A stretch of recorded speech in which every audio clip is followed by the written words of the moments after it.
Bueno, ahora sí, vamos a dar comienzo al ciclo de charlas 2021 de la Escuela de Teatro. Esta primer charla les presento, compañeros, compañeras, alumnos, profes, alumnas, escuelas abiertas a la diversidad. Yo voy a presentar a Sandro, que va a ser el que va a coordinar la reunión. Vamos a proyectar algunas filminas mediante mi inhabilidad para hacerlo, pero Sandro me va a ir diciendo y trataré. Así que, sin muchas más presentaciones, Sandro es docente, es capacitador del CIE también, así que acá se acercó de manera muy generosa a darnos una mano con esta charla y poder hacer después, si él permite, algunas preguntas sobre el final. ¿eh? Pero primero vamos a darle paso a Sandro. Yo, mientras tanto, voy admitiendo también a otros compañeros que quieren unirse. Bueno, Sandro, sin más, todo tuyo. Buenas tardes. Bueno, buenas tardes a todas, todos, todes, gente. Un gusto estar con ustedes en esta tarde. Como decía Alexis, bueno, vamos a hablar un poco de esto, de las escuelas abiertas a la diversidad y pensar algunos aportes de la ESI en torno a lo institucional. Yo les cuento más o menos el plan que tengo para este ratito de trabajo. Y ahí en todo caso después lo vamos modificando, lo vamos viendo juntos. La idea sería, miren, trabajar con estas filminas que comentaba Alexis, presentarles algunos conceptos, algunas ideas que nos pueden servir para orientar esta temática, tomar más o menos unos 35, 40 minutos y después si quieren, si les parece, damos lugar para la charla, los comentarios, si hay preguntas, si hay aportes o si hay cuestiones específicas para trabajar. Miren, si querés Alexis, pues empezamos a compartir. A mí me parece, miren, que lo más importante es para poder pensar justamente a partir de este título, ¿sí? Las escuelas abiertas a la diversidad, los aportes de la ESI a lo institucional. Se me ocurre que miren, yo di por supuesto algo, ¿sí? Que en mi trabajo en general no pasa. En general siempre me preguntan, bueno, queremos saber qué es la ESI o para qué sirve o cómo la trabajamos. Y acá en realidad, cuando me invitaron a la actividad, se dio por supuesto que todas, todos, todes sabíamos o entendíamos un poco qué era la ESI. Yo lo doy por supuesto, ¿sí? Pero pensando en que a lo mejor no todas, no todos sabemos, ¿sí? Aunque, bueno, puede haber distintos recorridos. Cuando hablamos de ESI, estamos haciendo referencia a la educación sexual integral. Y sintéticamente me gustaría marcar dos cosas.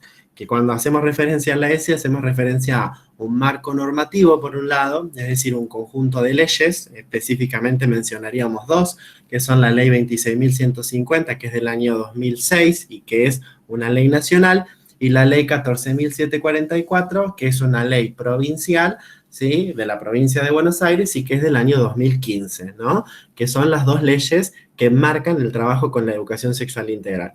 Pero por otro lado, ¿sí? Para pensar los aportes de la ESI a lo institucional, tenemos que decir también que cuando hablamos de educación sexual integral estamos haciendo referencia a una pedagogía, ¿sí? Es decir, a un modo de concebir, de entender, de pensar, de cuestionar la educación, ¿sí? Y ahí bien vale, miren, tendríamos que hacer muchas aclaraciones, podríamos decir muchas cosas, pero rápidamente, bien vale pensar a la educación en su sentido amplio, ¿sí? No solamente la dimensión institucional, sino también la dimensión de los sujetos, la dimensión de lo profesional, la dimensión de las políticas educativas, bueno, y demás cuestiones, ¿no? Pero bueno, un poco me parece que es importante retomar esta idea de la ESI, porque también, y pensando en cómo después, miren, va circulando toda la información en los distintos espacios de comunicación, también hay mucho mito respecto de qué es la ESI, ¿sí? Y hay pocas certezas de lo que no es la ESI, ¿no? Así que bueno, miren, avancemos a la próxima filmina, Alexis. A mí me parecía que para poder retomar o para poder dar respuesta, ¿sí? A cómo una escuela, ¿sí? Va a estar abierta a la diversidad, ¿sí? Y cómo podemos pensar eso desde la ESI, me parece importante definir primero qué entendemos por diversidad, ¿no?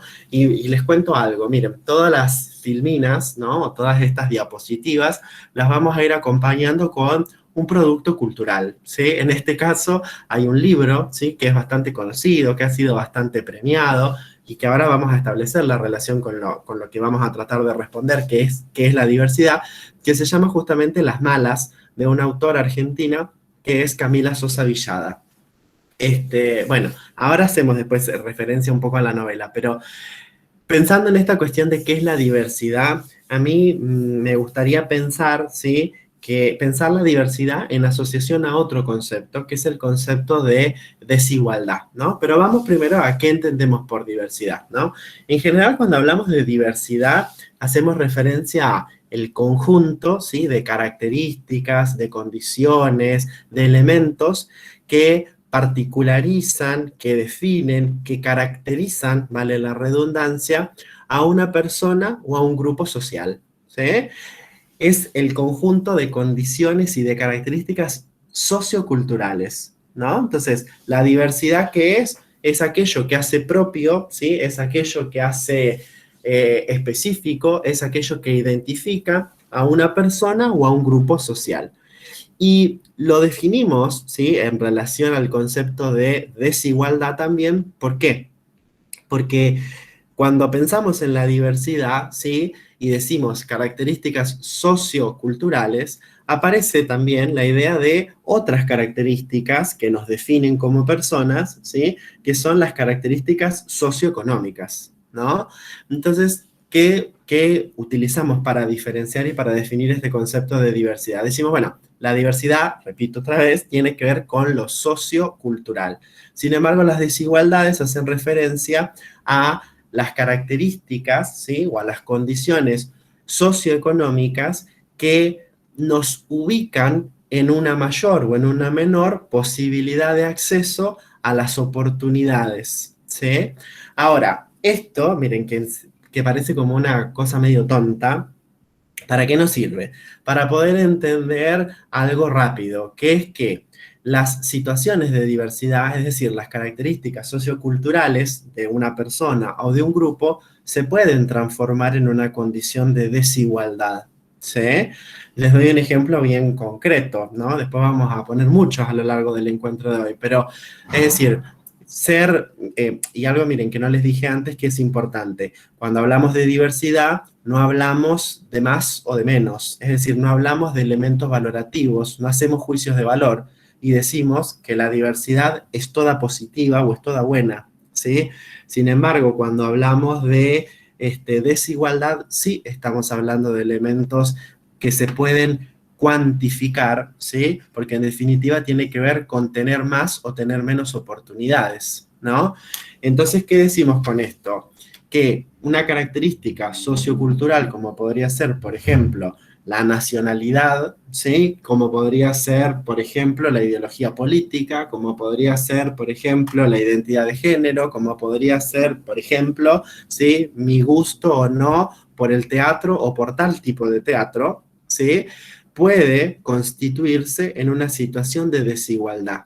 Es decir, que por esa característica, ¿sí? Es decir, el país de donde vengo tenga más o menos posibilidades en el contexto en el que habito, ¿sí? Entonces es importante siempre pensar esta idea de la diversidad en relación con la desigualdad.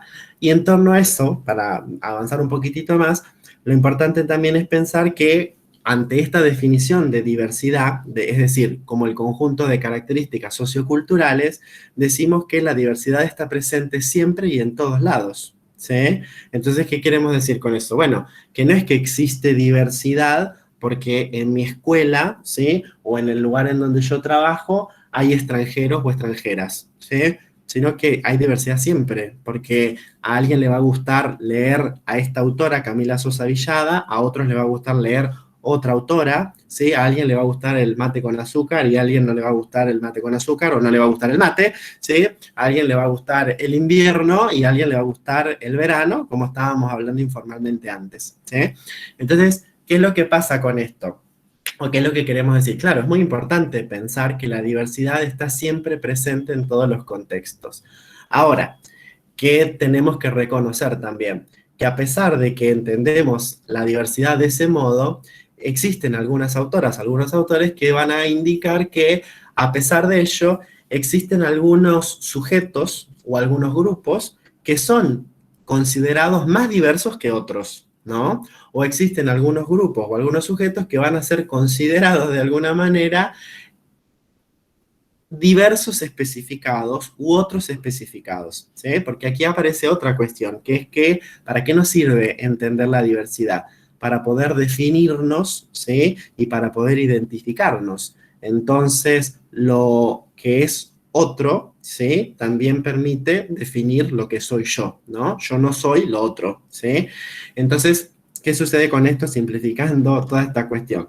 Que en general en las instituciones educativas, cuando decimos que existe diversidad, estamos haciendo referencia a un conjunto de personas o de grupos. Hay diversidad porque hay desigualdad, ¿sí? Porque hay pobres y ricos en el mismo espacio. Hay diversidad porque hay alguien que tiene discapacidad, ¿sí? Hay diversidad porque hay alguien que se caracteriza particularmente por algo en relación a la sexualidad, ¿sí? Que es algo que vamos a hacer hincapié un poco más adelante. O hay diversidad, ¿sí? Porque en definitiva hay una diversidad étnica, ¿sí? O una diversidad geográfica, ¿sí? ¿Qué quiere decir esto? Que en general nosotros decimos, en la escuela donde yo trabajo o en la escuela donde me tocó hacer la práctica hay mucha diversidad porque hay un pobre, porque hay un puto, porque hay un discapacitado, ¿sí? O porque hay un extranjero, ¿sí? A eso es lo que nos estamos haciendo referencia. A pesar que antes dijimos que la diversidad está presente en todos los contextos, ¿no? Bueno, ¿qué quiere decir todo esto para poder encuadrarlo en este contexto? Bueno, que justamente, ¿sí? Y ahí está Las Malas, ¿no? Esta novela o este libro, ¿sí? Que cuando pensamos en una situación como puede ser la identidad de género, travesti, trans, ¿sí? Eso es una diversidad, ¿sí? Es la forma en la que una persona se identifica, se define, se autopercibe. Ahora, esa forma de percibirse, de definirse, ¿sí? Y de autopercibirse, seguramente va a ser constituida como una situación de diversidad especificada en el contexto de una escuela. Y seguramente va a llevar a una situación de desigualdad, ¿sí? No solamente en esa escuela, sino en Argentina toda, ¿sí? Por eso es necesario esto que hablábamos antes con Alexis, que es que haya una ley de cupo laboral travesti, trans, transgénero en nuestro país, ¿sí? Porque justamente a esas situaciones de desigualdad hay que combatirlas, hay que contraatacarlas con políticas y con políticas que además tienen que ser políticas de Estado, ¿no? Bueno, ahora, y miren, y pensémoslo de esta manera y sintetizo esto y avanzo. Como verán, yo no tengo problemas para hablar, o sea que no es una dificultad, sí tengo dificultad para sintetizar y concretar.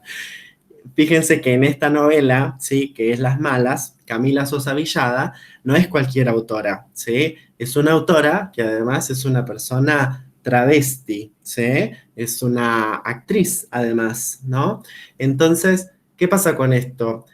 En sus propias entrevistas ella dice, bueno, la verdad que no sé si me reconocen a la novela porque la escribí yo, que soy una travesti, o se reconocen esta novela porque en realidad está bueno lo que estoy diciendo en la novela, ¿sí? Y en la lectura que hacemos de la novela, también podríamos pensar, lo que interesa es justamente la prosa de la novela, ¿sí? Que no sé si sería apropiado decirlo así, o lo que interesa es la exotización que se hacen de ciertas situaciones que quizá para las personas que no habitan el mundo travesti trans nos parezca algo súper genial, ¿sí? Como por ejemplo una persona describe el intercambio comercial mediante el intercambio sexual, ¿no? Bueno, seguimos para no detenernos ahí. Ahora miren, ya respondimos a la primera pregunta, ¿qué es la diversidad? ¿Sí? Ahora, ¿por qué la diversidad, estas especificadas o todas, ¿sí? Tienen que ser alojadas, ¿sí? Con esa palabra que me gusta mucho, tienen que ser alojadas, tienen que ser recibidas en el contexto de las escuelas o de las instituciones educativas. Y rápidamente yo quiero esgrimir tres cosas, de las que la tercera, así miren, retomando mi raíz filosófica, ¿sí? Y hasta cristiana les podría decir, la tercera es la de la síntesis, si se quiere. Miren, la primera de las razones de por qué las instituciones tienen que alojar a la diversidad es por algo bien concreto, y es que la educación ¿sí? En Argentina, que se expresa en sus instituciones educativas, es un derecho social, como nos dice la ley 26.206. Entonces, todas las personas tenemos el derecho, ¿sí?, a recibir educación, es decir, a participar de estas instancias educativas. Entonces, las escuelas tienen que alojar a la diversidad porque es su obligación, ¿sí? Porque es su obligación hacerlo.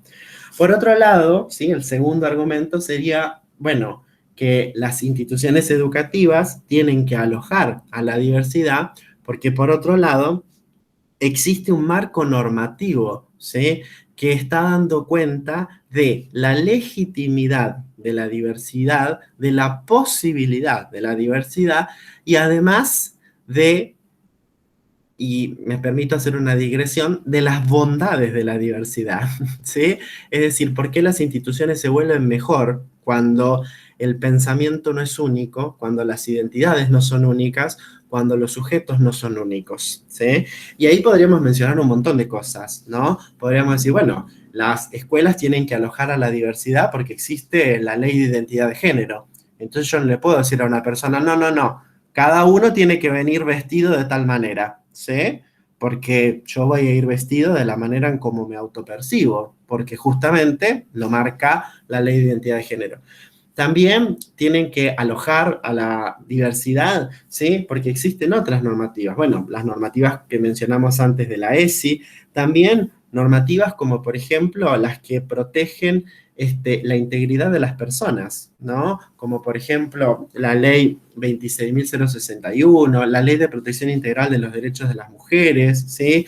O para prevenir la violencia hacia las mujeres. La ley miren, que no es tan conocida, pero que es una ley que se la suele denominar como la ley anti-bullying, ¿sí?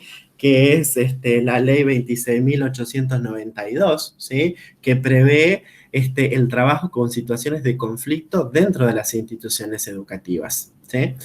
Bien, y la última, o el último argumento para responder a la pregunta por qué las diversidades deben ser alojadas en la escuela, que es el que me parece más importante y más potente, y es porque, miren, por algo que nos dice la filosofía y la pedagogía, porque quien pretende enseñar, ¿sí? Y yo lo extendería un poco más, ¿sí? Haciendo una digresión. Quien pretende enseñar y quien pretende trabajar con el arte, ¿sí?, no puede discriminar, ¿sí? Y eso me parece importantísimo, que lo dice Freire, lo dice Pablo Gentili y lo dicen un montón de filósofos, filósofas y pedagogos, pedagogas.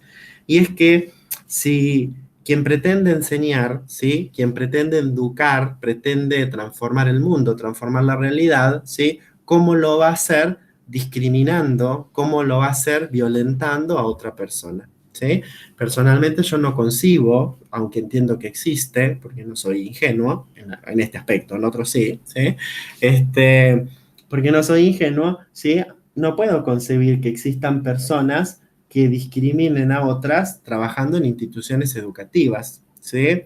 Yo no puedo concebir que hayan compañeras, compañeros que piensen, ¿sí?, que hay negros que lo único que hacen es tener planes, ¿sí?, porque no les gusta trabajar, porque eso es discriminar, ¿sí? Entonces yo elegí mal mi trabajo, elegí mal mi profesión, o mínimamente elegí mal la escuela en la que quiero trabajar, ¿sí? O en la que puedo trabajar, ¿no? Entonces me parece que, ¿por qué las escuelas tienen que alojar a la diversidad? Porque no se puede ser docente y discriminar, ¿sí? Básicamente. Bien, miren, pasemos a la próxima filmina, Alexis. Ahora, pensando en esto, ¿sí? Miren, esta obra de teatro que se hizo más conocido como obra de teatro, si se quiere, que como novela, ¿sí?, de Manuel Puig, de un autor argentino fantástico, El beso de la mujer araña, que se estrenó por primera vez en México. Ahora la pregunta sería, bueno, ¿cómo pensamos, ¿sí?, la diversidad o cómo pensamos este enfoque de la diversidad desde justamente la educación sexual integral, ¿no? Y cómo incorporamos, ¿sí?, la diversidad en la enseñanza de la educación sexual integral. Bueno, en base a eso, a mí lo que me parece importante rescatar es esta cuestión de que tenemos que pensar, ¿sí?, una enseñanza o tenemos que pensar el trabajo con la diversidad siempre desde esta idea, desde la perspectiva de género. ¿Qué es la perspectiva de género? Bueno, cuando hablamos de perspectiva de género, hablamos de algo que yo siempre les digo, que me parece que es bien fácil de identificar, y es cambiar la palabra perspectiva de género, ¿sí? Cambiar la palabra género y poner perspectiva de la desigualdad. ¿Qué quiere decir esto? La perspectiva de género es una perspectiva que contempla que históricamente han existido formas de dominación, formas de reconocimiento de las desigualdades, de sostenimiento de las desigualdades, y que esas formas han implicado la opresión de ciertos grupos y la dominación o el uso de la fuerza de otros, ¿sí? Específicamente de la cuestión de género, es decir, históricamente varones y mujeres nos hemos socializado de distinto modo, ¿sí? Los varones hemos asumido los roles de poder, hemos dominado, ¿sí?, a las mujeres, las hemos oprimido y las hemos segregado, ¿sí? Eso es un dato de la historia, ¿sí? No es un invento. Ahora, ¿qué pasa con esto? La perspectiva de género nos dice que lo que tenemos que contemplar es siempre, ¿sí?, en la enseñanza, la desigualdad como un elemento que está constantemente presente, vale la redundancia, en nuestras prácticas de enseñanza. Entonces, ¿qué es lo que tenemos que hacer? ¿Qué es lo que tenemos que contemplar? Bueno, tenemos que contemplar no solamente que van a existir desigualdades entre varones y mujeres en nuestro aula, sino que no todos los varones, no todas las mujeres somos iguales, que no todas las personas, aún en un mismo grupo social o en un mismo grupo de trabajo, ¿sí?, van a estar atravesados por la desigualdad, y que tenemos que tener un enfoque que contemple esas situaciones para poder justamente establecer modos y formas, ¿sí?, de alojamiento, ¿sí?, y de reparación de esas situaciones de desigualdad. Es decir, un enfoque desde la perspectiva de género implica estar atenta, estar atento para poder trabajar en pos, ¿sí?, de situaciones de igualdad, en pos de situaciones de participación democrática. Y eso implica algo que para mí es importantísimo, ¿sí?, y es esto de darle motivos al otro, ¿sí?, desde la enseñanza, para poder pensar. Es decir, para poder pensar aquello que no tiene la posibilidad de pensar si no existe un estímulo para hacerlo, ¿no? Miren, y ahí me voy al contenido de la obra, ¿sí?, de la obra de teatro, ¿sí?, o del libro original de la novela de Manuel Puig. Tener posibilidades de la enseñanza para conocer otros mundos distintos a los míos, y a partir de eso revisar mi realidad, ¿sí? Revisar mi realidad no significa querer cambiarla, ni poder cambiarla, pero sí pensar desde otros puntos de vista, desde otras perspectivas. Y ahí aparece otra vez esta cuestión de retomar, ¿sí?, cómo tener motivos para pensar implica revisar las situaciones de hegemonía, ¿sí?, las situaciones de normalización por las que todos estamos atravesadas, ¿no? Es decir, nosotras vivimos en una sociedad patriarcal, que es machista, ¿sí?, que es adultocéntrica, que es falogocentrista, ¿sí? Es decir, que todas esas situaciones nos van estructurando y son estructurantes de nuestra conducta. Y por eso necesitamos concretamente de tener motivos, ¿sí?, de tener estímulos que nos inviten, que nos permitan pensar, entender, comprender la realidad de otro modo, ¿sí? Bueno, mire, pasemos a la próxima filmina. Entonces, llegamos acá, ¿sí?, a esta parte. Bueno, antes dijimos, la diversidad, ¿sí?, a veces se la entiende recortada, ¿sí?, al conjunto de personas, ¿sí?, que son disidentes sexogenéricamente, ¿sí? ¿Y qué quiere decir esto de las disidencias sexogenéricas, y por qué hacemos la referencia, o por qué yo les hago referencia acá, a, por un lado, diversidad y por otro lado, disidencia? Porque justamente recién hablábamos de la normalización, de la hegemonía o del parámetro de normalización. ¿Y qué es lo que aparece? Que la disidencia, ¿sí?, la categoría disidencia, hace referencia a aquel o aquella, ¿sí?, que se separa de una norma, ¿sí?, aquel que disiente, ¿sí?, que decide con una determinada norma. Y que eso, ¿sí? Alejarse, ¿sí? De una determinada norma, que sería lo más adecuado, también implica una situación de diversidad, pero sobre todo implica una situación de desigualdad, ¿sí? Y entonces ahí bien vale pensar que dentro de las disidencias también existen modos de la diversidad y la desigualdad. ¿Qué quiero decir con todo eso? Algo sumamente sencillo, que no es lo mismo ser lesbiana y pobre que ser lesbiana y rica, ¿sí?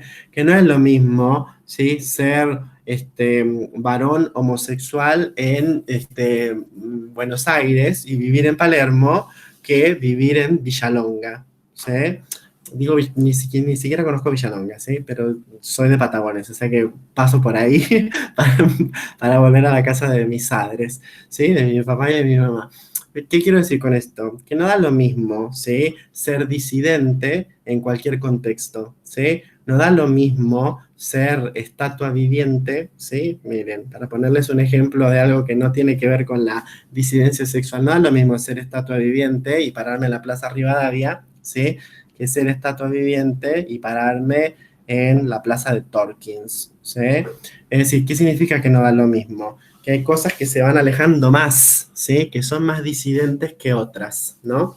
Bien, entonces ahí aparecen estas buenas y estas malas prácticas institucionales, ¿sí? En este alojamiento que tienen que hacer las instituciones educativas de la diversidad, ahí aparece esta idea de, bueno, ¿qué hacemos mal en las instituciones educativas y por ende qué hacemos mal las personas en las instituciones educativas y qué deberíamos mejorar, ¿sí? Miren, y antes de que cambiemos, les cuento esto que algunos conocerán y otros no, porque ya no está más, ¿sí? Buscando productos culturales. Esto es un mural, ¿sí? Que estaba en Bahía Blanca, en calle Nicaragua y Perú, ¿sí? Y que ya no está más, ¿sí? Pero que hace referencia justamente a estas disidencias sexogenéricas, mencionando a una profesora de Bahía Blanca, ¿no? Bueno, pasemos a la próxima filmina. Así pensamos en las buenas y las malas prácticas y vamos cerrando algunas cuestiones. Miren, buscando otros productos culturales, lo mejor que tenemos como producto cultural son los memes, ¿sí? Los comentarios de las redes sociales. Bien. Bueno, a ver, ¿cuáles son las malas prácticas? Y acá me voy a detener un ratito más. Miren, ¿cuáles son las malas prácticas, ¿sí? En torno a las diversidades en la escuela, ¿sí? Específicamente en relación a la diversidad sexual. Y antes, quiero decirles algo antes de avanzar. Miren, cuando hablamos de disidencia sexual, algo que me olvidé de decirles, es que el concepto de disidencia sexual también nos invita a revisar la no asociación existente entre la sexualidad y la identidad de la persona, ¿sí? La sexualidad de una persona se compone de un modo amplio, ¿sí? Una de los elementos que componen la sexualidad de la persona es la identidad, es decir, cómo esa persona se percibe, cómo esa persona se autodenomina, cómo esa persona se entiende. Pero eso puede o no estar relacionado con una genitalidad, ¿sí? Puede o no estar vinculada con un deseo, ¿sí? Con lo que me gusta, ¿sí? Puede o no estar vinculado con el rol que asumo en la sociedad, ¿sí? Y puede o no estar relacionado con un conjunto de relaciones sexoafectivas que establezca socialmente, ¿sí? ¿Qué quiere decir todo eso? Miren, que en general nosotros, hasta por un proceso psicológico, si se quiere, hacemos una asociación en donde las cosas siempre son del mismo modo, ¿sí? Y en donde las posibilidades están bastante acotadas. Y en realidad, ¿qué soy yo? ¿Sí? Es bastante distinto de cómo me presento ante los demás, ¿sí? Que también puede ser distinto de qué es lo que me gusta de los demás y de mí, ¿sí? Y que es bastante distinto también de cómo me concibe, por ejemplo, el Estado, ¿no? Entonces, una cosa es, miren, y lo voy a hacer más gráfico, ¿sí? A pesar de que Alexis está grabando. Una cosa es lo que tengo entre las piernas, ¿sí? Otra cosa es lo que busco para satisfacer mi deseo sexual. Otra cosa es cómo me visto, cómo me presento. Otra cosa es el nombre que tengo. Y otra cosa es la representación social, ¿sí? Todo eso, si va asociado uno al otro, es donde aparece la hegemonía, ¿sí? Y entonces ahí hablamos de algo que vamos a mencionar ahora, que es el cis heteronormativismo, ¿sí? Pero no necesariamente pasa en todos los contextos, ¿sí? Es más, ¿sí? Podríamos decirlo rápidamente que casi nadie pertenece a ese grupo hegemónico, a pesar de que la hegemonía es estructurante y estructuradora de nuestra sociedad, ¿sí?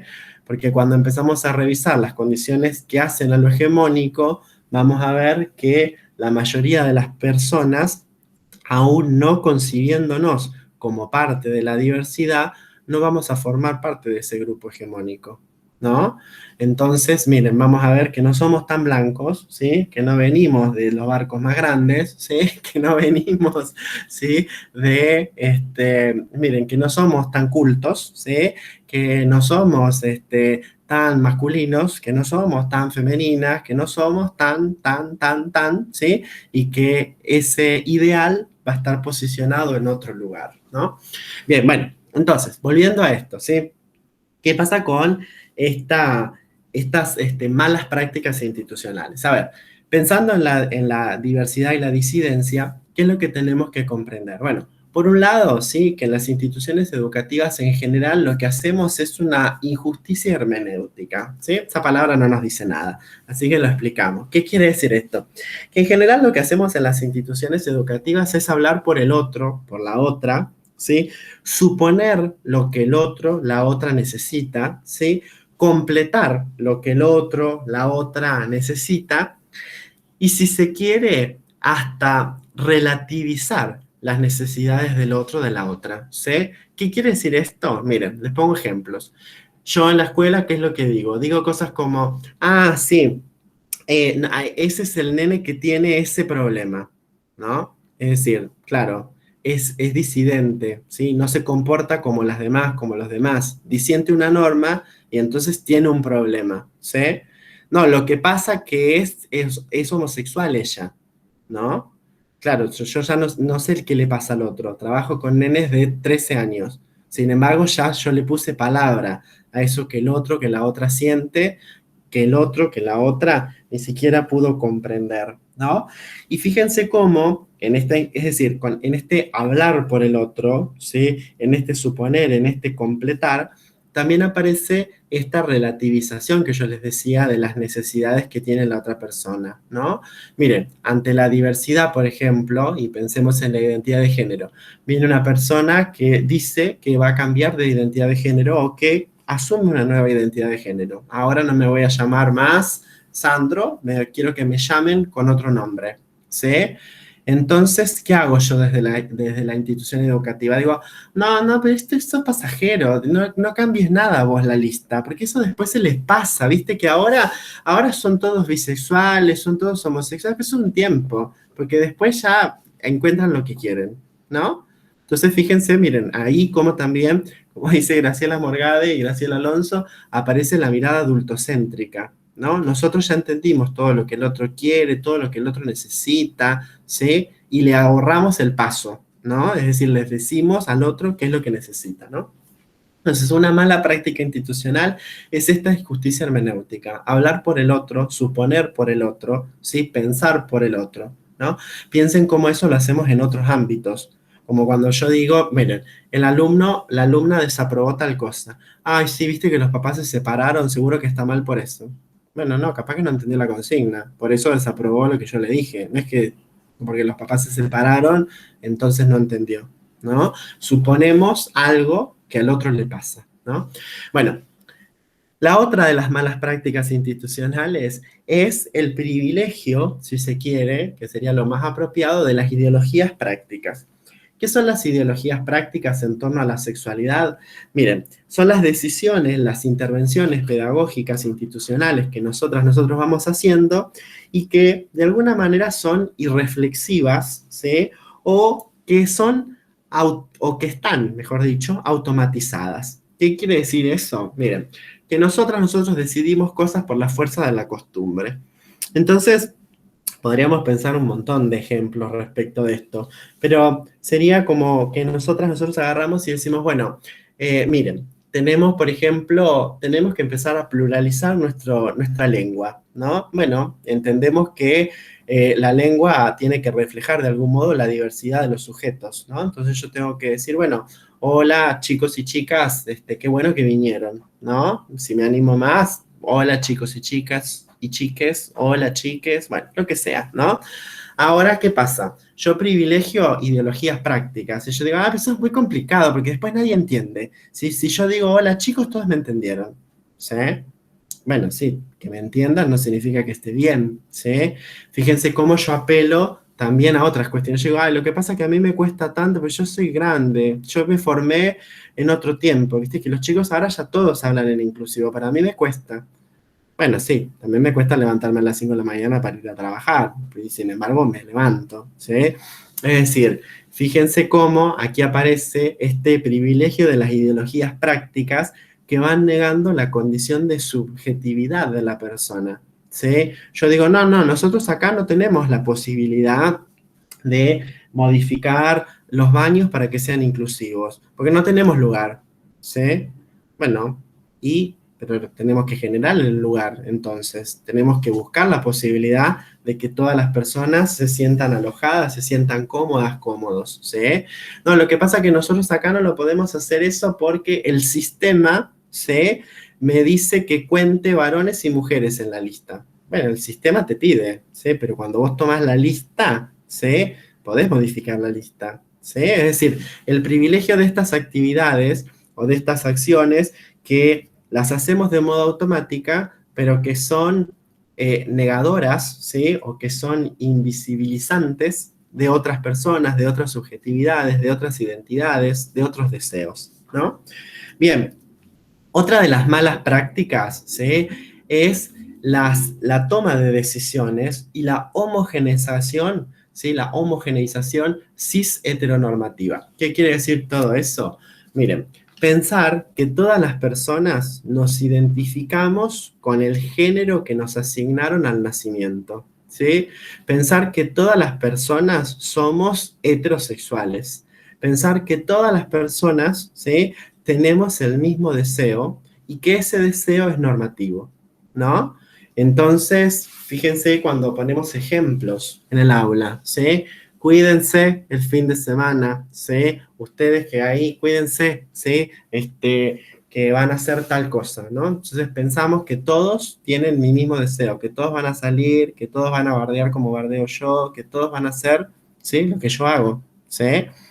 ¿No? Cuando yo les digo, bueno, no, a ver, sí, recuerden, chicos, cuando salgan, tratar bien a las chicas, ¿no? Bueno, parto de la presunción que es que si son varones las van a tratar mal a las compañeras, ¿no? Entonces, bueno, presuponer que no existen otros deseos, que no existen otros modos de habitar, ¿sí? La subjetividad, de habitar los espacios, ¿sí? De habitar la realidad. Bien, otra mala práctica institucional ante la diversidad y la disidencia sexogenérica es esta idea de la fijeza categorial, ¿sí? Es decir, pedirle al otro que para que yo esté cómodo, cómoda, el otro se defina, ¿no? Es decir, y fíjense esto que pasa todo el tiempo en las escuelas secundarias bahienses, ¿no? Que es esto de, bueno, yo no, miren, yo hablando en la escuela, ¿sí? Yo no entiendo esto, porque al final un día vienen que quieren ser tratados así, después que quieren ser tratados del otro, un día son varones, el otro día son pansexuales. A mí ya me tienen podrido, ya me tienen podrida con esto, no entiendo de qué se trata esto, ¿sí? Es decir, miren, pensar en esto de que la identidad es fija, ¿sí? Y que una persona toma una decisión y esa decisión vale para toda la vida, ¿sí? Cosa rara en nuestro país, ¿no? Que los políticos toman decisiones y primero son peronistas, después radicales, después macristas, después, ¿sí?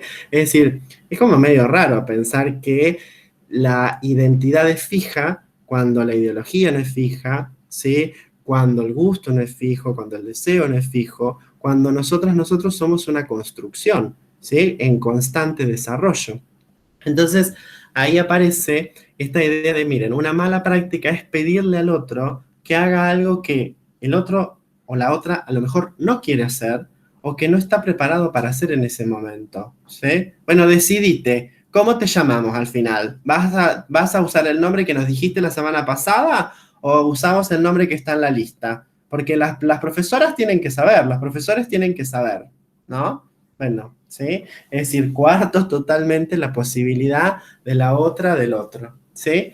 Bien, y lo último, ¿sí? Como una gran mala práctica, la exotización, ¿sí? Es decir, miren, una práctica que en principio parece buena onda, para ponerle un nombre, pero que termina siendo bastante perversa. Es decir, yo sé que hay alguien, ¿sí? Que manifestó, que lo dijo, que lo mencionó, ¿sí? Que se reconoce en una identidad no binaria, que se reconoce en una identidad no normativa, ¿sí? Y entonces, ¿qué hago con eso? Lo hago, miren, lo hago ser el monito del circo, ¿sí? Lo hago ser lo exótico de lo que tenemos para mostrar, ¿no? Entonces, ¿qué digo yo? Digo yo, no, claro, como en este curso tenemos esta que es lesbiana, entonces todas las obras que vamos a leer son de lesbianas, ¿no? ¿Sí? Porque claro, como está la lesbiana, tenemos que leer obras de lesbiana, ¿no? Lo exótico, tenemos acá lo raro, ¿no? Y entonces lo exageramos, ¿no? Lo exageramos, lo visibilizamos en el mal sentido de la palabra, ¿sí? Lo volvemos objeto del escarnio, ¿sí? Entonces, fíjense cómo la exotización todo el tiempo está presente en estas prácticas institucionales. ¿Por qué? Porque siempre pensamos que, claro, cuando tenemos que trabajar la diversidad, tenemos que pensar solamente en esto, en la diversidad sexual, en la diversidad de género, ¿sí? Y no pensamos que existen otros modos de la diversidad. Bueno, no todas las personas, incluso dentro de la diversidad sexual o de género, se identifican, se representan del mismo modo. Bueno, miren, y pensemos en las buenas prácticas, así ya vamos terminando. ¿Cuáles serían las buenas prácticas sin hacer nada demasiado complejo? Miren, prácticas que son bastante intuitivas, ¿sí? Una buena práctica para el alojamiento de las diversidades sexogenéricas en el contexto educativo es, miren, algo que Meresman, que es un autor, un uruguayo, dice o lo dice respecto de la discapacidad, ¿sí? Que es ante la duda preguntarle a la persona, ¿sí? O yo no tengo la duda, no sé si es varón, no sé si es mujer, no sé cómo, viste, que no sabes ahora cómo tratarlo. Pregúntale, ¿cómo quiere? ¿Vos cómo te llamabas? ¿Cómo querés que te llamemos? ¿Sí? ¿Cómo querés que te tratemos? Vos decime, ¿sí? Bueno, de la misma manera, yo no tengo por qué saber todo, ¿sí? Ni tengo que por qué entender todo lo que al otro le pasa, ¿sí? Pero no por eso tengo que faltarle al respeto, ¿no? Entonces, ante la duda, como decimos en la discapacidad, ante la duda le preguntamos a la persona, ¿sí? Yo no voy y miren, yo no voy y agarro al ciego y le digo, agárrese de mí que yo lo cruzo. No, capaz que el ciego está esperando que lo pasen a buscar en la esquina, no quiere cruzar, ¿sí? Entonces, ante la duda le pregunto, ¿sí? A la persona, ¿quiere usted cruzar la calle? ¿Sí? O lo arrastro directamente, ¿sí? Porque supongo que quiere cruzar la calle. Bueno, con la sexualidad es lo mismo, ¿sí? Ante la duda, ¿sí? Pregunto, ¿sí? Ante la duda, hablo con esa persona. Bien, otra de las cuestiones, otra de las buenas prácticas es lo que tiene que ver con la intervención y la no complicidad, ¿sí? Es decir, una buena práctica es ante una situación que está vinculada con la discriminación, con el hostigamiento, ¿sí? Con los vínculos atravesados por la violencia. Como docente tengo la obligación de intervenir, ¿sí? Es decir, no es que es algo optativo, tengo la obligación de intervenir. Pero también tengo la obligación de intervenir, ¿sí? Por lo menos la obligación ética de intervenir como compañera, como compañero, ¿sí? Y de no ser cómplice de esa situación. Si yo sé que todos se están burlando en el grupo de WhatsApp que tenemos, me voy de ese grupo de WhatsApp, ¿sí? No me quedo en ese grupo de WhatsApp, me voy, ¿sí? No me quiero enfrentar a nadie, me voy directamente, ¿sí? No les digo que están mal, me voy, ya está, ¿sí? Por lo menos no soy testigo de esa situación. Miren, después en todo caso, si hay más tiempo, les doy un ejemplo en torno al jardín de infantes, en torno a esto. Miren, la otra buena práctica es la que tiene que ver con el cuidado y con el acompañamiento, ¿sí? Es decir, con la posibilidad de protección del otro o de la otra. Me adelanto a esto, ¿sí? Me adelanto a ciertas situaciones que sé que pueden ser conflictivas, ¿sí? Me adelanto a situaciones que pueden ser complejas y trato de buscar modos de acompañamiento. Si yo sé que nadie se va a juntar con tal compañera, ¿sí? Bueno, me junto yo con esa compañera, me junto yo con ese compañero. Si yo sé que eso no va a pasar, bueno, nada, como docente no hago trabajo grupal todas las clases. o armo los grupos yo, o varío los grupos, o, ¿sí? O trabajo con duplas, ¿sí? O propongo otras dinámicas que permitan el cuidado, que permitan el alojamiento, ¿sí? De determinadas situaciones. La otra de las formas tiene que ver con la indagación subjetiva. Es decir, miren, esto de la indagación subjetiva, un poco la pregunta respecto de la revisión sobre los propios supuestos. Bueno, ¿cuáles son los prejuicios? ¿Cuáles son los supuestos? ¿Cuáles son los mandatos que me atraviesan a mí como persona, que me hacen ser la persona que soy y que de alguna manera no me permiten contemplar otros modos más plurales, ¿no? Otros modos más plurales en el sentido de distintos a los míos, ¿sí? No porque estén mal, sino porque son distintos, ¿no? Entonces ahí aparece esta cuestión de revisar los propios supuestos. A lo mejor, ¿sí? Mis propios supuestos me están impidiendo entender, comprender, ¿sí? Algunos aspectos de la realidad. Y las últimas dos, la no privatización, ¿sí? Y la no psicologización. ¿Qué quiere decir esto? Miren, cuando aparece una situación de diversidad sexogenérica que irrumpe en una institución educativa, que aparece, como decimos, como un episodio crítico, ¿sí? Es decir, pasó algo que es motivo para que se hable, para que se trabaje en el contexto de ese curso, de esa escuela, ¿sí? De esa institución. ¿Qué es lo que tenemos que hacer? Bueno, no privatizar los problemas, es decir, no pensar que es algo que le pasa al sujeto y que lo tiene que resolver él, ¿sí? O ella, ¿sí? Es decir, bueno, ese es su problema. Si él quiere cambiar de identidad de género, oye, que cambie de identidad de género, me da lo mismo, que vaya y haga el trámite, es su problema, ¿sí? Entonces yo no acompaño, no intervengo, no ofrezco, no me propongo, ¿sí? Como un andamio, ¿sí? Para la necesidad de ese sujeto. Y además, la no psicologización, es decir, no pensar que es algo que ya se le va a pasar, que es un conflicto que tiene con su identidad, ¿sí? No asociar las formas de violencia, ¿sí? Es decir, alguien seguro que quiere cambiar de identidad de género pues lo violaron, ¿no? O seguro que pega porque le pegaron, ¿no? O seguro que tal cosa porque tal otra, ¿no?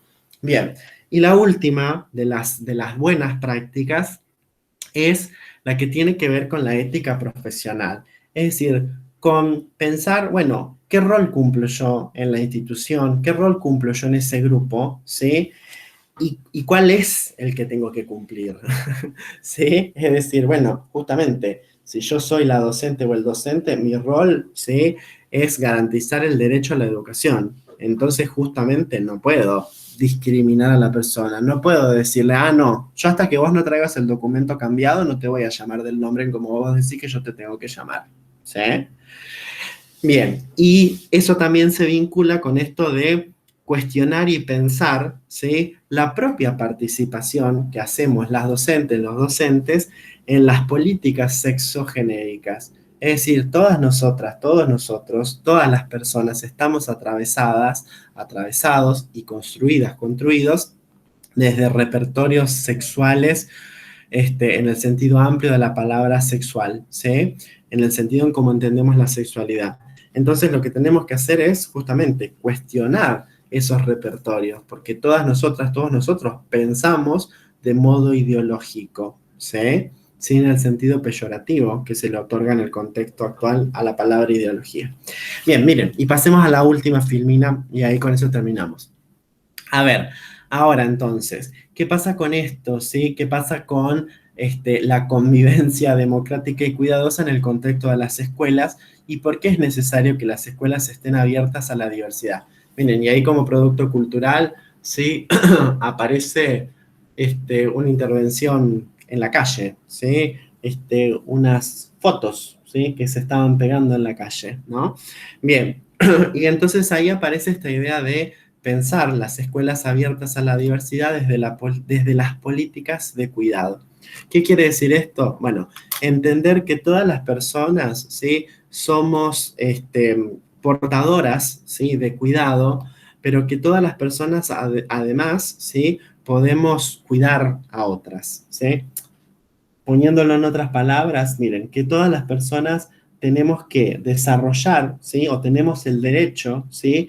De recibir cuidado, ¿sí? De ser portadoras de cuidado, pero que además todas las personas tenemos el derecho a desarrollar pautas del autocuidado, ¿sí? Del autocuidado personal. Eso implica el trabajo con la protección, con el amparo, con la transformación en los ámbitos educativos, ¿sí? Bien, miren, y para poder terminar, ¿sí? Así damos lugar al intercambio y demás. Miren, pasemos a la última, a la penúltima filmina, ¿sí? Yo les quiero regalar dos pequeñas frases que tienen que ver con esto, ¿sí? Que tienen que ver con esto que veníamos hablando para poder pensar las escuelas abiertas a la diversidad.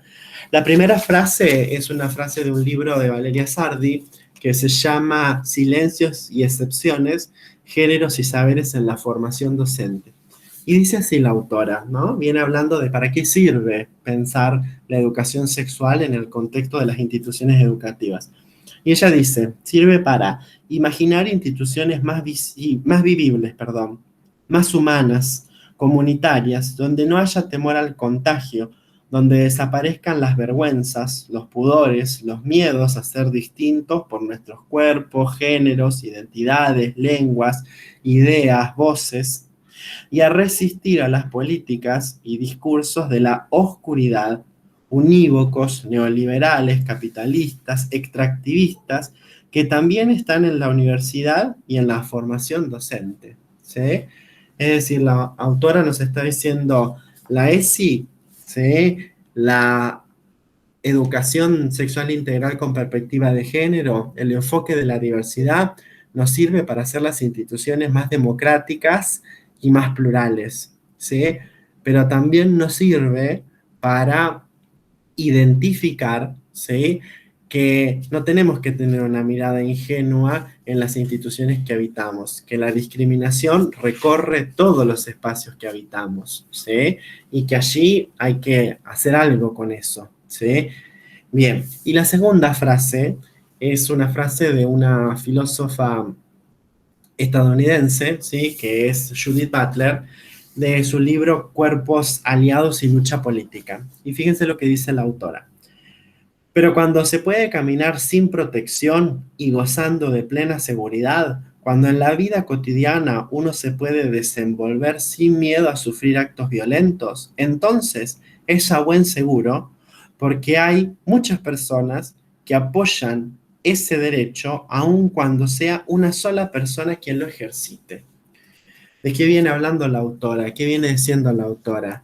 Dice, a lo mejor yo no soy homosexual, no soy lesbiana, no soy travesti, no me interesa el lenguaje inclusivo, no soy pobre, nada, ¿sí? No soy diverso en ningún aspecto, ¿sí? Pero no por eso no voy a defender, ¿sí? Los derechos que a lo mejor una sola persona va a hacer uso, ¿sí? ¿Por qué? Porque teniendo la posibilidad de acceso a los derechos todas, todos, todes, ¿sí? Es que vamos justamente a poder caminar sin miedo a ser violentadas, a ser violentados, ¿sí? Entonces fíjense esto cuando, yo pienso en un ejemplo muy concreto, cuando a veces las personas dicen, sí, miren, esto que me pasa a mí a cotidiano, cuando las personas dicen, no, va a haber una charla de género, ah, no, seguro que es para las mujeres, ¿sí? Bueno, supónganse que sea para las mujeres, no importa, ¿sí? Si yo soy varón puedo participar igual, porque que no tenga que ver con mi género no significa que no tenga que ver con cuestiones que yo puedo apoyar, que yo puedo defender, que yo puedo de alguna manera alentar, ¿no? Entonces, bueno, a mí me parece que es bastante interesante lo que dicen las dos autoras para poder pensar nuestras instituciones educativas, ¿sí? Bueno, quizás yo no soy objeto de discriminación, ¿sí? Pero no por eso me tiene que parecer mal, ¿sí? Que la discriminación no exista, ¿sí? O me tiene que parecer inadecuado, ¿sí? Que existan políticas, charlas, prácticas, ¿sí? Que tiendan a reparar esas situaciones, ¿sí? De discriminación. Por más de que yo no sea el objeto de la discriminación o por más de que yo no haga uso de la discriminación como forma de vincularme con los demás. Bueno, hasta ahí, bueno, y la última feminidad que es la más importante, ¿sí? Bueno, muchas gracias.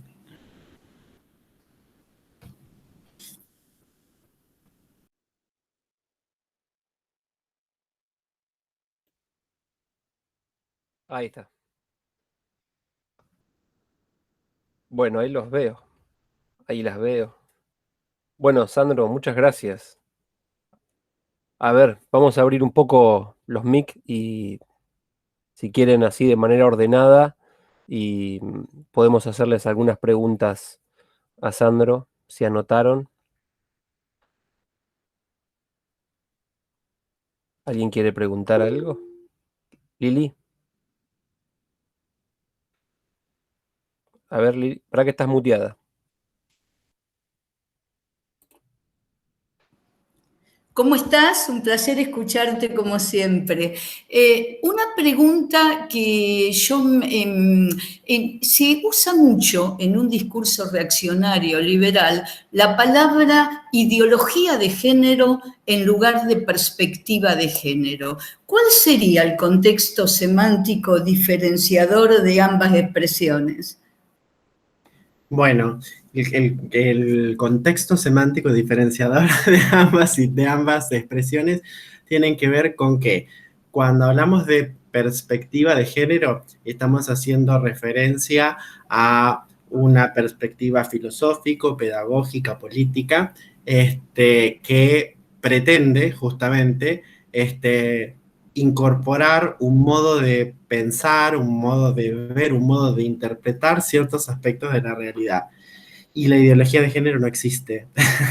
Es decir, no existe como otra cosa que no sea como un modo de insulto o de peyorativizar un discurso.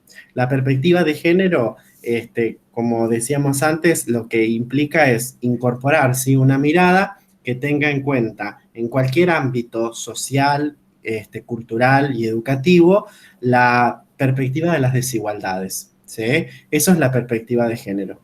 Y la ideología de género, ¿sí?, no existe en la literatura académica, ni tampoco en la literatura de la militancia, solamente existe en grupos, como vos decías, Lili, reaccionarios, que lo que pretenden hacer es asociar la perspectiva de género con una forma de imposición ideológica. Que ninguna de todas las cosas, ni la perspectiva de género, ni la educación sexual integral, ni la educación en Argentina, me atrevería a decir, es una imposición ideológica. ¿Sí? También allí habría que hacer otras, es decir, esa es la respuesta breve y rápida. Después podríamos decir, bueno, y aún aunque fuese ideología de género, supónganse, también se podría identificar errores en los argumentos, ¿sí?, que estos grupos dan, ¿no? Ese concepto de ideología de género se hizo muy conocido a partir de, a partir de la discusión que se dio por la ley de interrupción voluntaria del embarazo, ¿no? Ahí fue que apareció esa palabra y bueno, y ahí es donde se profundizaron ciertos mitos en torno a lo que es la educación sexual, ¿no? Entonces aparecía esto de que es una ideología de género y que se le imponen a las personas los modos de ser, los modos de estar y demás. Gracias. Sandro, yo había notado que habías dicho que en la parte de buenas prácticas que estabas comentando, en la parte de intervención, ibas a comentar algo que había pasado en inicial, ¿puede ser? Sí, en un jardín donde yo trabajo. Miren, pensando, es una muy simple anécdota, pero para pensar en esta cuestión de cómo no ser cómplice, ¿sí?, y cómo intervenir ante estas situaciones. En las instituciones educativas, por lo menos del nivel inicial, hay, como en todas, ¿no? Hay una serie de prácticas que forman parte de la cultura propia de la institución y de la cultura del nivel, ¿no? Entonces, bueno, en el jardín de infantes hay muchas prácticas que también algunas están presentes en la escuela primaria que tienen que ver con, bueno, cómo circula la información, en este tiempo en todas, ¿no? Pero cómo circula la información en los grupos de WhatsApp, ¿sí? Si los docentes participamos o no en esos grupos de WhatsApp, cómo circula la información dentro del aula, ¿no? Entonces, previo a la pandemia, ¿qué era lo que pasaba, no? El jardín de infantes es un espacio de encuentro. Entonces, ¿qué hago yo? Bueno, tengo que celebrar el cumpleaños de mi hijito, de mi hijita, ¿sí? Voy al jardín y reparto todas las tarjetitas, ¿no? Para el jardín, ¿no? Suponiendo que hay festejos, suponiendo que hay condiciones para. Entonces, bueno, ante esto yo pensaba, bueno, ¿cómo no somos cómplices ante situaciones que están vinculadas con la discriminación? ¿No? Bueno, ¿qué pasa cuando invitan a todos menos a uno, ¿sí? A una fiesta, ¿sí? ¿Qué pasa cuando tenemos un grupo, ¿sí? Que es todos menos la mamá de Bautista, ¿sí? Y después tenemos otro que es todos con la mamá de Bautista, ¿no? Entonces, bueno, como nosotros desde el Jardín de Infantes no somos cómplices ante esas situaciones, ¿no? ¿Y qué estrategias tenemos? Bueno, listo, ¿sí? No repartimos más las tarjetas en el jardín, ¿sí? No las reparto más yo, la maestra, ¿sí? La reparte la persona que quiera a la salida de la escuela, ¿sí? No propicio ese tipo de prácticas en el contexto de la institución, ¿sí? Bueno, vamos a celebrar los cumpleaños y eso genera, ¿sí? La invitación a el hostigamiento a partir de las desigualdades, ¿sí? Si la torta es más grande, más linda, más colorida, menos colorida, chau, no se celebra más nada, ¿sí? No aprenden nada los chicos celebrando cumpleaños, ¿sí? Está bueno, comemos torta, la pasamos bomba, ¿sí? Pero aprender no aprendemos nada, ¿sí? Entonces es necesario pensar esa práctica en el contexto del jardín. Entonces, ahí lo que me parece importante, o sea, como ejemplo, o sea, el ejemplo concreto sería esta situación, ¿sí? Bueno, repartimos las tarjetas todas menos a tal niño, a tal niño, o a tal niño, a tal niño, o a tal familia, ¿sí? Bueno, no lo hacemos más. Yo no soy cómplice como adulto de esa situación, ¿sí? Yo como responsable en el contexto del jardín, ¿no? Pero como adulto ciudadano tampoco, ¿sí? Es decir, bueno, ¿qué aprende mi hijo, mi hija, ¿sí? Participando de ese tipo de prácticas? Bueno, quizá lo podemos hablar con ese niño y esa niña, pero tiene que ser un momento de reflexión. Es decir, bueno, quizás yo no puedo privar a mi hijo o a mi hija de ir a ese cumpleaños. Entonces yo digo, no, no vas a ir a ese cumpleaños porque esa familia es discriminadora. Bueno, no, capaz que no puedo hacer eso, ¿sí?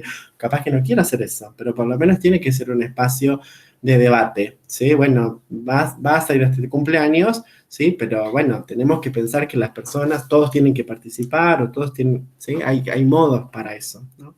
Pero bueno, me parece que el ejemplo tenía que ver con esta cuestión de la no complicidad, ¿sí? Si yo sé que eso está pasando, ¿sí? En el contexto que yo habito, yo no puedo dejar que pase. Si está en mí, intervenir, ¿no? Si está en mí, intervenir.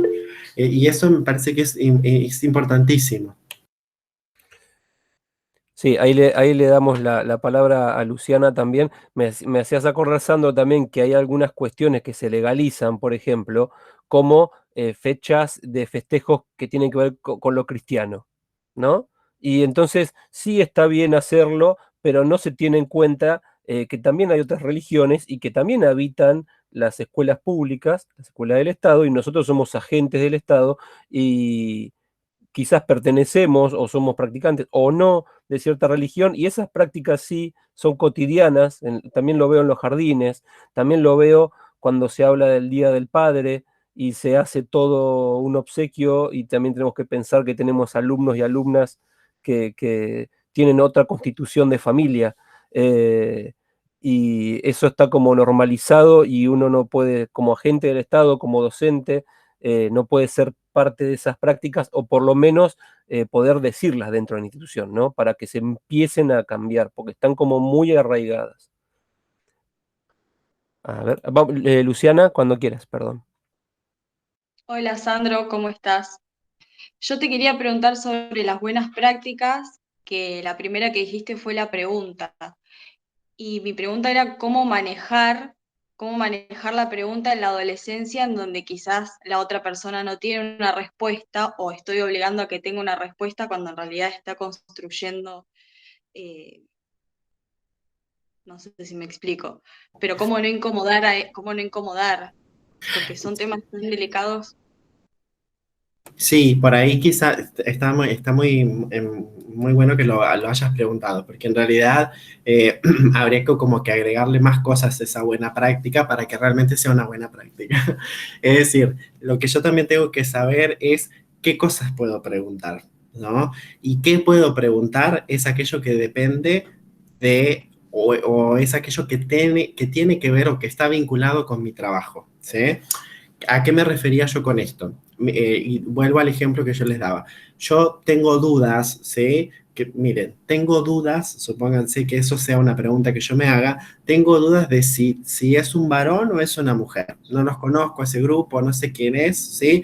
No sé a quién corresponde este nombre, supónganse, porque veo que hay en la lista 4 varones y 3 mujeres, pero resulta que en el curso hay 5 varones, yo veo 5 varones y 2 mujeres. Entonces, ¿qué pasó acá? ¿Sí? Bueno, entonces, ante eso, yo lo que puedo hacer, ¿sí? Es preguntar, ¿sí? Miren, preguntar quién es tal persona, quién es tal apellido, ¿sí? O preguntar, cómo, miren, o preguntar a esto, si no sé quién es varón y quién es mujer, preguntarle, ¿sí? ¿Vos quién sos? ¿Sí?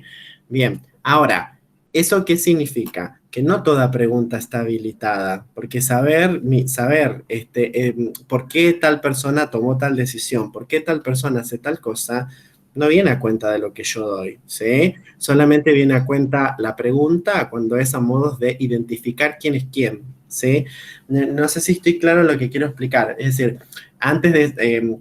la pregunta está habilitada solamente cuando lo que quiero preguntar tiene que ver con aquello que constituye un motivo para la enseñanza, ¿sí? Yo lo que tengo que saber es cuál es la identidad del alumno, ¿sí? Es decir, vos sos Juan, sos Pedro, sos María, sos Álvarez, sos Pérez, ¿cuál sos? ¿Sí? Después, todo lo demás que forma parte incluso muchas veces de la representación, la fantasía que vamos construyendo las adultas, los adultos, ya no tiene que ver con una pregunta que haga a la situación profesional, ¿sí? Que haga la situación de enseñanza, ¿sí? Y en todo caso, lo que siempre es importante en esa buena práctica de la pregunta es preguntarle al otro también qué es lo que quiere contar, ¿sí? Es decir, yo falté porque me pasó tal cosa, ¿sí? Bueno, ¿querés contárselo a tus compañeros o querés que lo cuente yo? ¿O querés que no digamos nada? ¿Sí? Me pasó tal cosa, profe, por eso no vine. ¿Querés contar qué te pasó o no? ¿Sí? Bueno, listo, ya está. Sí, y ahí queda, ¿sí? Porque me parece que, bueno, lo que creo o considero que no es apropiado es esa pregunta que tiene que ver con la invasión de la intimidad de ese otro, de esa otra, ¿no? Eso es lo que hay que evitar, ¿sí? Pero bueno, un poco la buena práctica tenía que ver con esta cuestión de preguntar para evitar presuponer, ¿no? Preguntar, perdón, para evitar dar por normal, dar por común tal cosa, ¿no? Y en esto, miren, hay algo que en la pedagogía lo tenemos, ¿sí? Aunque no pertenezca al sentido científico, ¿sí? Que tiene que ver con el sentido común, es decir, bueno, yo puedo identificar preguntas que van a ser más o menos incómodas, ¿no? Y en todo caso lo que puedo hacer, ¿sí? Es en vez de preguntar, dar opciones, ¿no? A mí me pasa a veces cuando estoy trabajando con mis alumnos en la escuela secundaria, ¿sí? Y yo les doy un ejemplo, ¿no? Entonces yo les digo, bueno, esto es como cuando ustedes están con sus novios, con sus novias, con las personas que estén, ¿sí? Bueno, listo. Yo presupongo que, miren, en la burbuja que tengo, en una burbuja tengo todas nenas, ¿sí? En la otra burbuja hay varones y nenas, ¿no? Bueno, no presupongo que porque son nenas, ¿sí? Tienen novios o tienen novios, ¿no? Son heterosexuales, tienen novios. Sí, esa sería la presunción básica, ¿no? Claro, Bueno, esa me parece que sería apropiado. gracias. ¿Hay alguna pregunta? ¿Alguna pregunta más? Es complicado cuando nos vemos las caras también. Pero bueno, se pueden habilitar el mic. Sandro, ¿vos querías cerrar con alguna otra cuestión? Yo creo que hiciste como un pasaje dentro del tiempo que te apuramos un poquito porque que estuvo buenísimo. Y después lo vamos a seguir tratando cada cual desde su materia y de su espacio. Lo vamos a subir al video a la página de YouTube de la escuela. para que sea después compartido en los classrooms y en las plataformas de trabajo que tienen los profesores y las profesoras dentro de la escuela. Y si es posible, y vos siempre nos permitís, de que el mensaje siga compartiéndose, ya que tenemos la posibilidad con este tema de la virtualidad, en otros classroom de otras escuelas, por ejemplo, en las secundarias orientadas, en las que muchos docentes como nosotros trabajamos también. Sí, sí, no hay problema, por mí no tengo problema. Quizá para cerrar, sí, lo que me gustaría rescatar es esta cuestión de, a ver, de como dos cosas, a ver, de pensar, porque aparece, y tomo un poco esto que decía Lili al principio, siempre aparece esta idea de, bueno, como que todo el mundo hace como un esfuerzo re grande porque hay dos o tres personas que son distintas. Es decir, que antes estaba todo bien y ahora joden todos, ¿no? Con el perdón de la grabación. Mira, tendría que tecnificar un poco más mi lenguaje. Pero, ¿qué es lo que quiero que pensemos en torno a esto o que me parece que es importante para cerrar? Eh, Retomar esta idea de que aquello que tomamos como normal, como hegemónico, como válido, como lo que es adecuado, es una construcción, ¿no? Entonces, justamente cuando tenemos que revisar algo, no es que no es que lo tenemos que revisar porque hay alguien que está molestando, ¿sí? Sino que lo tenemos que revisar porque tomamos una decisión que fue arbitraria, ¿sí? Sea que la tomamos nosotros o no, o que la tomó la cultura, ¿sí? A la que participamos o en la que estamos, ¿no? Entonces me parece importante también esto de, bueno, ¿por qué en definitiva tenemos que revisar nuestras prácticas de enseñanza? Porque todas nuestras prácticas son arbitrarias, ¿sí? Toda práctica social es una práctica arbitraria. No por eso es azarosa, pero sí es arbitraria. Entonces, tenemos que siempre hacer este esfuerzo de revisar y pensar que porque nosotros nos sientamos incluidos, nos sientamos a gusto, nos sientamos pertenecientes y nos sientamos alojadas, no significa que todos lo sienten de la misma manera. ¿Sí? No significa que hay personas que la están pasando mal, ¿sí? En ese entorno, ¿no? Entonces me parece que por ahí viene también esta cosa de trabajar mucho esto que desde la ESI lo llamamos la primera puerta de entrada, que es la autorreflexión de las propias matrices, los propios supuestos y las propias concepciones que todos tenemos. ¿Sí? Todos tenemos distintas ideologías que nos van definiendo, por más de que pensemos que somos re buena onda, por más de que pensemos que somos re plurales, por más de que pensemos que somos re progresistas, por más de que pensemos que no discriminamos a nadie y que somos geniales, ¿no? Bueno, suponiendo que pensemos todo eso de nosotras, de nosotros mismos, igual vale la pena hacer una revisión sobre los propios supuestos. Sandro, buenísimo. Gracias por el tiempo. Yo creo que quedó para trabajar desde el aula, sobre todo, nosotros y nosotras verlo desde la práctica, desde los espacios de práctica docente y desde los espacios de didáctica, ¿no? Para nosotros como docentes también repensarnos y también repensarnos como alumnos y como alumnas, ¿no? Dentro de los espacios de educación pública y dentro de la sociedad que pertenecemos y que es diversa y que la escuela es el fiel reflejo de esa sociedad y que hay prácticas que, como decíamos hoy, están arraigadas y no quiere decir que esté bien, porque hace 50 años que se hace, no quiere decir que esté bien. Y eso la escuela tiene mucho, me parece, de cosas que se hacen porque siempre se hicieron. Pero creo que la tarea de hoy es seguir compartiendo estas charlas y nosotros pensar que podemos ser parte del cambio y poder cambiar desde el aula también la escuela. Y es un proceso, me parece también, ¿no? Para llevar adelante. Alexis, digo esto y no hablo más.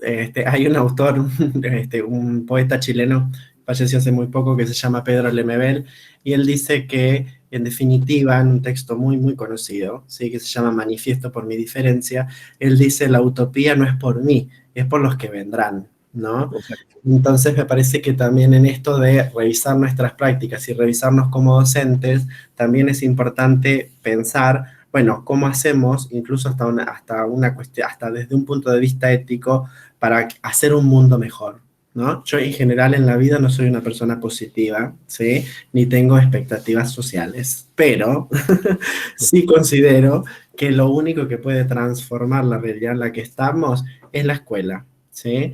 Entonces, me parece que ahí está la clave, ¿sí? Para poder entender que, bueno, a lo mejor la utopía tiene que ver con eso, con hacer un mundo mejor para los que van a venir, ¿sí? Para los que están viniendo, ¿sí?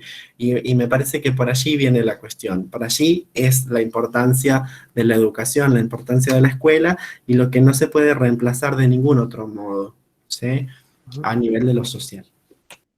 Sandro, bueno, yo te quiero agradecer en nombre del equipo de Diego y de Seba y de todos los docentes que están acá y los alumnos y alumnas que están, que como vuelvo a repetir, gracias a que está grabándose, lo vamos a replicar para que esto se trabaje en el aula, se siga planteando en el aula, así atraviesa la realidad de las escuelas. Así que nos ha quedado, gracias a tu generosidad y a la tecnología, un insumo de trabajo y seguramente nos van a aparecer muchísimas más dudas, entonces esta no va a ser la única vez que te llamemos, porque te vamos a llamar de vuelta después de trabajar todo esto, calculo yo. Así que como esto es un proceso, lo importante es, como dijiste vos en parte de tu charla, es preguntar. Así Sí, que muy bien. va a servir bastante eso. Muchísimas gracias por la invitación a todas, a todos, a todos los que estuvieron presentes. Y bueno, estoy para lo que necesiten, porque además de que me gusta, es mi trabajo. Así que bueno, muchísimas gracias. Bueno, saludamos, nosotros con Sandro nos quedamos un ratito más y damos por finalizada la charla. Agradecemos muchísimo que se hayan conectado.